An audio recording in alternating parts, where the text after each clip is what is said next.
Assalamualaikum warahmatullahi wabarakatuh. Perkenalkan, nama saya Siti Solihah, Prodi Ilmu Al-Quran Tafsir semester 3. Di sini saya akan mempresentasikan hasil tugas dari mata kuliah Tafsir Ayat Kauniyah.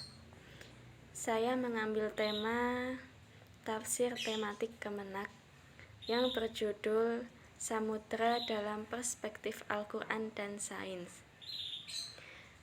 Mata kuliah Tafsir Ayat Kauniyah ini diampu oleh Bapak Al-Fatih Suryadilaga. Ya, di sini saya akan mempresentasikan samudra mulai dari penciptaan maupun laut untuk kehidupan bumi ataupun laut sebagai rahmat Allah. Di sini saya menuliskan beberapa ayat dari Al-Qur'an. Nanti di sini saya akan membacakannya. Ya, di sini samudra dalam perspektif Al-Qur'an dan Sains ini menjelaskan bahwasanya Al-Quran berulang kali menyebutkan mengenai laut, samudra, pantai, muara, dan yang lainnya. Sebenarnya tidak ada dalam kitab suci Al-Quran ini berbicara tentang ayat ini diturunkan di samudra.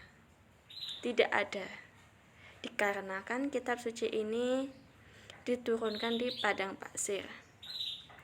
Walaupun demikian, Al-Quran begitu jelas menerangkan keterkaitan antara kehidupan manusia dengan eksistensi laut. Hal ini menunjukkan betapa pentingnya laut bagi kehidupan manusia. Adapun peran laut untuk kehidupan bumi, kita bisa lihat di surat An-Nahl.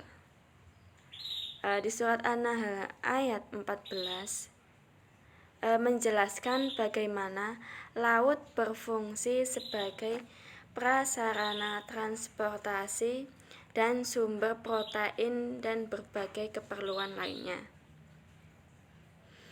Artinya, dalam ayat 14 ini, dan dialah yang menundukkan lautan untukmu agar kamu dapat memakan daging yang segar ikan darinya, dan dari lautan itu kamu mengeluarkan perhiasan yang kamu pakai. Kamu juga melihat perahu berlayar padanya, dan agar kamu mencari sebagian karunia-Nya, dan agar kamu bersyukur. Itu salah satu peran laut, bisa dilihat di surat An-Nahl ayat 14. Juz 14.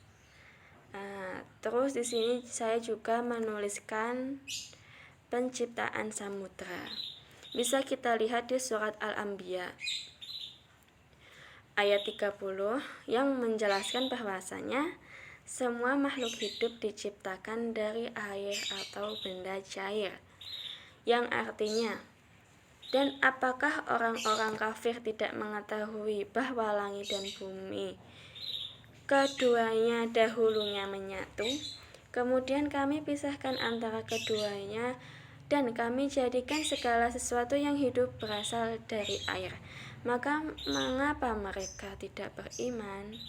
Ya, ayat di atas ini menunjukkan keterkaitan erat antara proses kejadian bumi dan langit dengan penciptaan makhluk-makhluk hidup dari air. Bumi dan langit pada awalnya ini menyatu, lalu terpisah setelah terjadinya ledakan besar, yang dalam teori ilmu pengetahuan dikenal dengan Big Bang. Sementara itu, air yang merupakan substansi makhluk hidup sampai saat ini tidak diketahui secara pasti asal-muasalnya. Hanya Allah lah yang mengetahuinya. Di sini saya juga menuliskan laut sebagai rahmat Allah. Bisa dilihat di surat Al-Waqiah ayat 68-70 yang artinya, pernahkah kamu memerhatikan air yang kamu minum? Kamukah yang menurunkannya atau kamukah yang menurunkannya dari awan, ataukah kami yang menurunkan? Sekiranya kami menghendaki, niscaya kami menjadikannya asin. Mengapa kamu tidak bersyukur? Ya, di sini ayat tersebut seolah bercerita tentang sebagian dari siklus air yang berjalan sempurna tanpa celah. 90% air yang menguap berasal dari air laut, yakni air garam yang asin. Dengan adanya teori penguapan, di mana air akan menguap ketika dipanaskan, dan adanya sifat kimia air, maka air laut yang asin menjadi air hujan yang tawar dan segar. Sudah menjadi ketetapannya bahwa air hujan yang berasal dari laut menjadi sebab munculnya berbagai tumbuhan flora di muka bumi. Semuanya diperlukan oleh manusia dan makhluk hidup lainnya sebagai rahmat darinya. Di sini saya menyimpulkan bahwasanya kita tak dapat mengungkiri bahwasanya samudra merupakan bagian dari alam yang sangat menakjubkan dan menjadi salah satu tanda atau ayat yang sangat jelas tentang kemahakuasaan Allah. Bisa dilihat yang saya tuliskan dari contoh ayat surat Al-Anbiya, Al-Waqiah, An-Nahl, itu sebuah tanda kemahakuasaan Allah. Ya, di sini juga saya menyimpulkan bahwasanya samudra telah menjadi wadah penyedia banyak sekali keperluan bagi makhluk, khususnya manusia, seperti keperluan akan protein. Oleh ayat Al-Quran disebut sebagai lahmatarian, dan tersedia sangat melimpah kemudahan prasarana perhubungan yang di laut ini bisa menghubungkan antara pulau atau antar benua, antar pulau ataupun antar benua.